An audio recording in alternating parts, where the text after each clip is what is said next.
nós não temos a convicção daquilo que nós queremos que Deus faça. Muitas vezes nós que impedimos o agir de Deus, porque hoje nós queremos uma bênção, nós queremos que a promessa se cumpra, amanhã nós já não queremos mais. Nós não temos certeza mais das coisas de Deus, daquilo que nós queremos que Deus faça na nossa vida. Deixamos que a dúvida entre no nosso coração. E quando a dúvida entra no nosso coração, ela nos enfraquece. A dúvida enfraquece a nossa fé. Mas quando nós oferecemos como um sacrifício vivo a Deus, nós estamos falando: Senhor, eu estou aqui. O tempo que a promessa do Senhor vai cumprir na minha vida, eu não sei, o Senhor sabe. O tempo está nas tuas mãos, o Senhor conhece as minhas necessidades. Então eu estou aqui porque eu sei que a promessa do Senhor está sobre a minha vida. Isso é convicção, isso é fé, isso é ter certeza. Por isso que Deus fala que nós temos que nos apresentar a Ele como um sacrifício vivo. É nos sacrificar todo dia, sacrificar o nosso eu, sacrificar a nossa vontade, falar: Senhor, que não prevaleça a minha vontade, mas que prevaleça a vontade do Senhor, porque eu sei que ela é boa, perfeita e agradável. Ainda que no momento você ache estranho, ainda que você não concorde com a vontade de Deus, mas permaneça na posição, porque Deus sabe o que é melhor para mim e para você. Muitas vezes nem tudo que os nossos olhos se enche e o nosso coração inflama é aquilo que Deus tem para nós. É aquilo que Deus quer para nós. Mas muitas vezes nós não queremos perguntar a Deus qual é o propósito dele na nossa vida. Senhor, o que o Senhor quer que eu faça? Senhor, o que o Senhor quer que eu faça? É muito fácil sair da posição e começar a culpar alguém. E muitas vezes nós culpamos quem? O tempo. Mas quando eu falei aqui que há um tempo determinado para todas as coisas, realmente há um tempo determinado. E nós temos que entender que, assim como Jó, eu quero dar um exemplo de uma pessoa que passou pela sua superação. Ele dominou o tempo de espera, porque saber que esperar a promessa de Deus não é fácil. Muitos não resistem ao tempo de Deus porque querem mandar no cronograma de Deus, querem comandar o relógio de Deus. Mas eu quero te dizer, a bênção só vai acontecer, a promessa só vai chegar no tempo determinado por Ele. Porque Ele é Criador e nós somos criatura. Então naquele momento ali, Jó passando por tanto, nós conhecemos a história de Jó. Mas quando nós vimos uma palavra, como o pastor falou, superação e tempo, Jó teve que esperar o tempo de Deus para que Deus mudasse o seu cativeiro. Nós sabemos que Jó era um homem íntegro, reto e temente a Deus. Diz assim a palavra de Deus.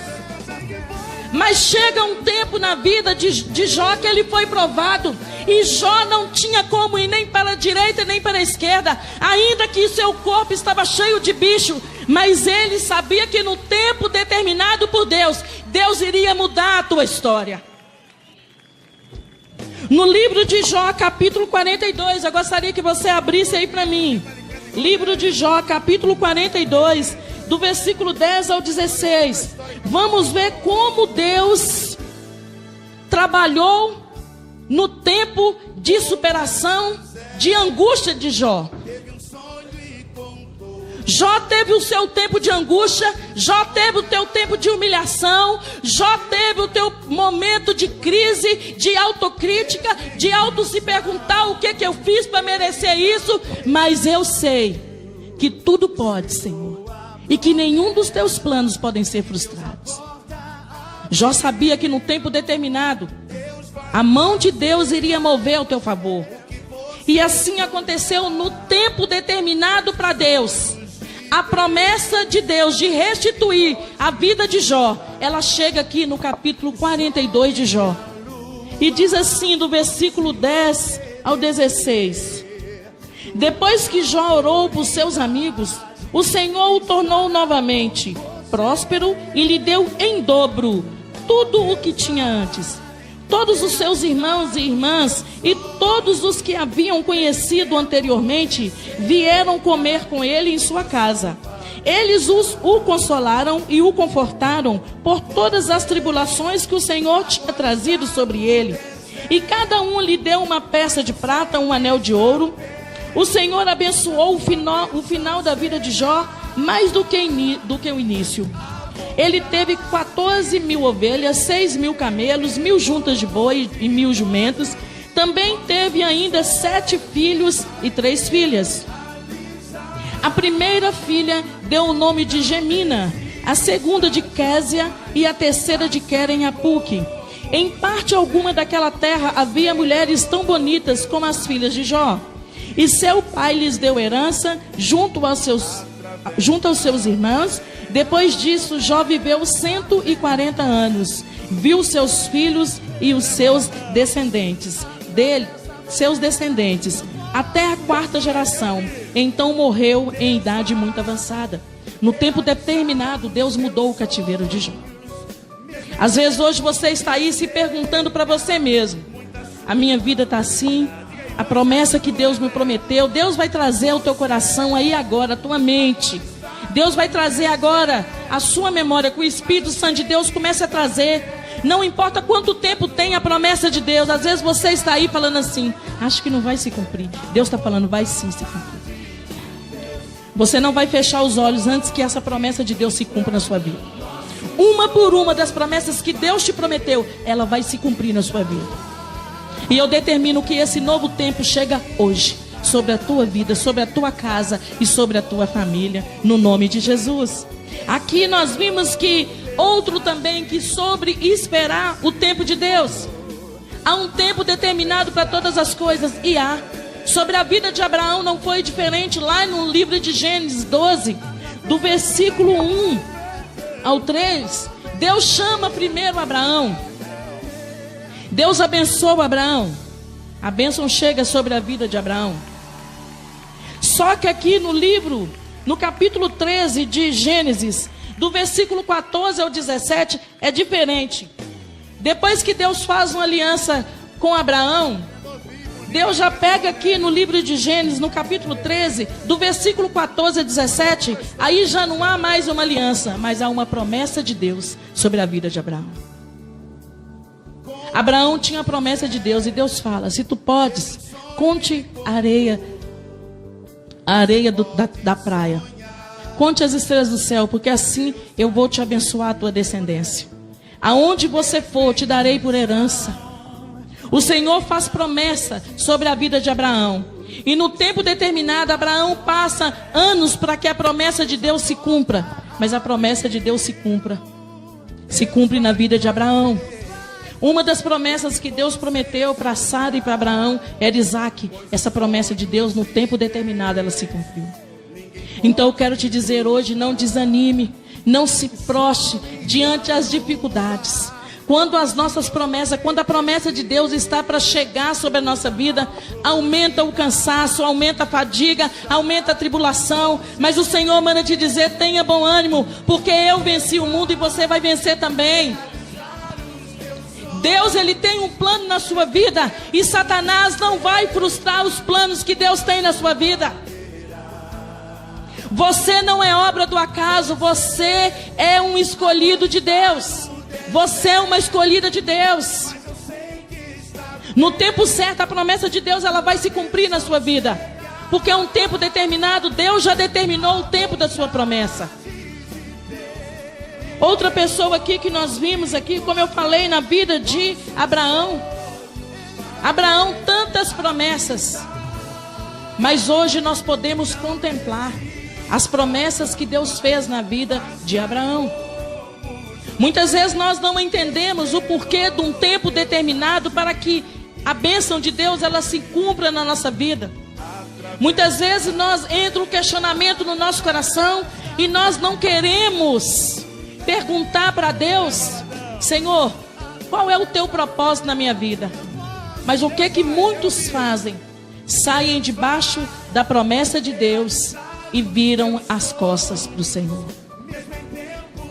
Basta faltar um dinheiro, Basta faltar algo na sua vida, basta alguém te abandonar, para que você coloque a culpa em Deus. Mas eu te digo hoje, meu irmão, minha irmã, a culpa não é de Deus, a culpa é minha e sua. Porque somos nós que não perguntamos a Deus, somos nós que não queremos que Ele governe a nossa vida, porque nós achamos que somos autossuficientes para vivermos sem Deus, mas nós não somos.